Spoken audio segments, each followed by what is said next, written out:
샬롬 9월 8일 수요일입니다. 오늘도 하나님이 허락하신 새날에 하나님의 도우심과 선한 길로 인도하심이 여러분의 삶 가운데 함께 하시기를 소망합니다. 오늘 함께 나눌 말씀은 요한복음 9장 23절에서 34절 말씀입니다. 이 말씀을 읽고 또 묵상하며 하나님이 우리에게 주시는 음성을 듣겠습니다. 이러므로 그 부모가 말하기를 그가 장성하였으니 그에게 물어보소서 하였더라.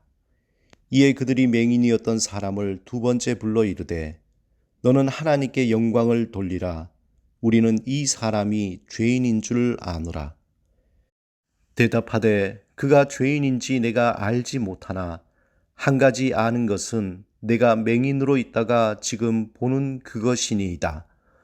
그들이 이르되 그 사람이 내게 무엇을 하였느냐?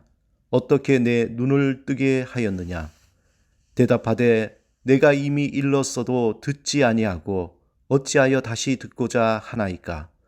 당신들도 그의 제자가 되려 하나이까? 그들이 욕하여 이르되 너는 그의 제자이나 우리는 모세의 제자라. 하나님이 모세에게는 말씀하신 줄을 우리가 알거니와 이 사람은 어디서 왔는지 알지 못하노라. 그 사람이 대답하여 이르되 이상하다. 이 사람이 내 눈을 뜨게 하였으되 당신들은 그가 어디서 왔는지 알지 못하는도다. 하나님이 죄인의 말을 듣지 아니하시고 경건하여 그의 뜻대로 행하는 자의 말은 들으시는 줄을 우리가 아나이다. 창세 이후로 맹인으로 난 자의 눈을 뜨게 하였다 함을 듣지 못하였으니 이 사람이 하나님께로부터 오지 아니하였으면 아무 일도 할 수 없으리이다. 그들이 대답하여 이르되 내가 온전히 죄 가운데서 나서 우리를 가르치느냐 하고 이에 쫓아내어 보내니라.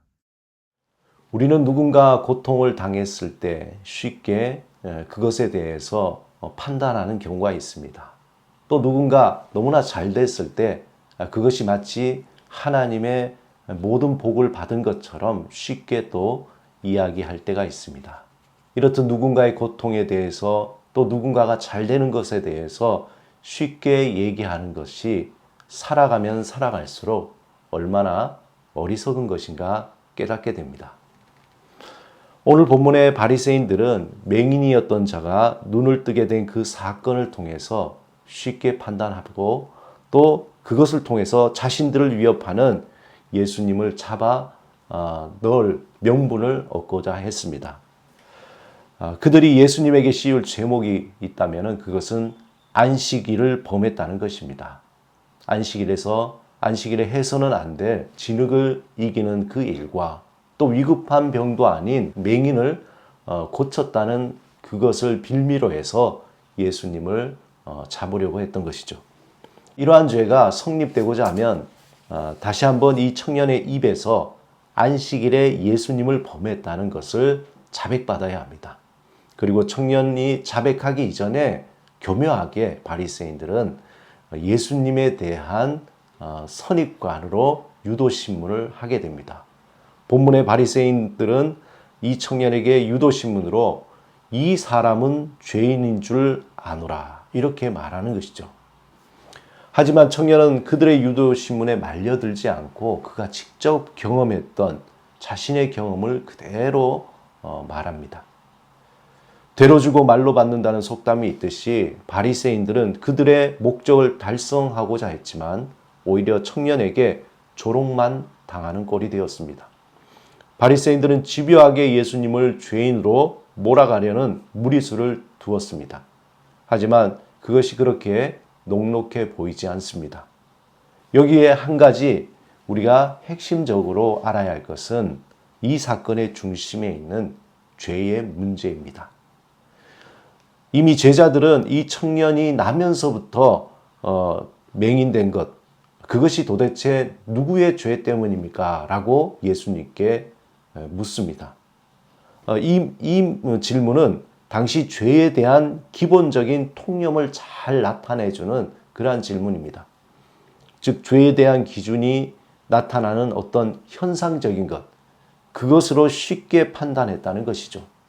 예를 들면은 맹인이 된다는 것, 또 아이를 낳지 못한다는 것, 또 중풍병에 걸리거나 아니면 문둥병, 혈류병에 걸린다는 것, 심지어 가난하고 삶의 고난을 당하는 이러한 모든 것들을 쉽게 죄인으로 판단하는 겁니다. 누구의 죄 때문에 일어난 결과라고 판단하는 당시의 죄에 대한 통념을 잘 보여주고 있는 질문입니다. 성경에서 죄를 뭐라고 얘기합니까? 성경이 말하는 죄라는 것은 하나님 없이 살아갈 수 있다는 삶, 그러한 태도입니다. 그러므로 우리 인간 세상의 모든 고난은 우리가 하나님과 분리되어 하나님을 의지하기보다 이 세상의 것을 의존하기 때문에 생겨나는 죄의 결과입니다.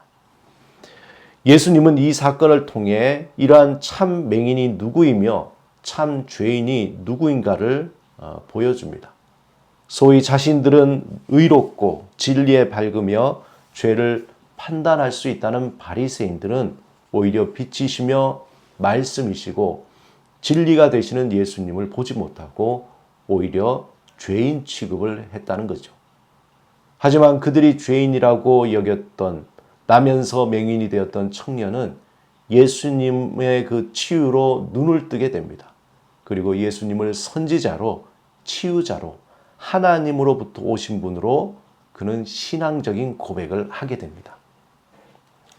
우리의 삶의 모든 것을 밝히 보기 위해서는 어떤 기준이 필요하죠. 어떤 세상적인 기준이나 현상에 대한 판단보다 그 기준이 말씀 위에 서 있는 기준이 중요합니다. 말씀으로 우리 안에 거하시는 하나님, 즉 예수 그리스도와 깊은 관계 속에서 우리는 하나님의 관점에서 모든 삶의 상황들과 모든 것들을 판단해야 합니다. 예수 그리스도 안에서 하나님과 동행하는 삶을 살아갈 때에 우리 자신에 대해서 또 다른 사람에 대해서 잘못된 판단을 하지 않게 됩니다. 우리가 살아가는 삶에 많은 일들이 일어나죠. 또 사건과 사고와 수많은 현상들이 일어납니다. 그것을 잘 진단하기 위해서는 세상적인 관점이 아닌 하나님의 관점에서 그것을 바라보아야 합니다. 그리고 그 판단으로 바른 결정과 또 바른 행동으로 좋은 열매를 맺어야 하는 것이죠. 만약 그렇지 않을 때 우리는 심각한 실수를 범하게 됩니다. 쉽게 남을 판단하고 쉽게 정죄하고 또 쉽게 결정을 해서 우리는 어려움을 겪게 됩니다. 사랑하는 여러분, 우리는 너무도 쉽게 잘못된 정죄의식으로 다른 이를 비난하고 정죄하는 실수를 범할 수 있습니다. 다른 이의 불행이나 고통에 대해서 쉽게 말하지 말아야 합니다. 모든 인간은 하나님을 떠난 고통의 바다 속에서 살고 있습니다. 모든 인간은 하나님이 없이도 잘 살 수 있다는 죄인입니다. 한편 모든 인간은 하나님이 필요합니다. 하나님의 사랑과 용서와 위로가 필요합니다. 오직 예수 그리스도 그 안에서 하나님의 그 용서, 하나님의 위로를 우리는 알게 됩니다. 우리가 죄인됨을 알고 하나님이 진실로 우리에게 필요하다는 것을 우리는 깨닫게 되는 것입니다. 오직 예수 그리스도 안에서만 우리가 하나님 앞에서 죄인이며 하나님의 용서와 사랑이 필요한 존재라는 것을 진실로 알 수 있게 됩니다.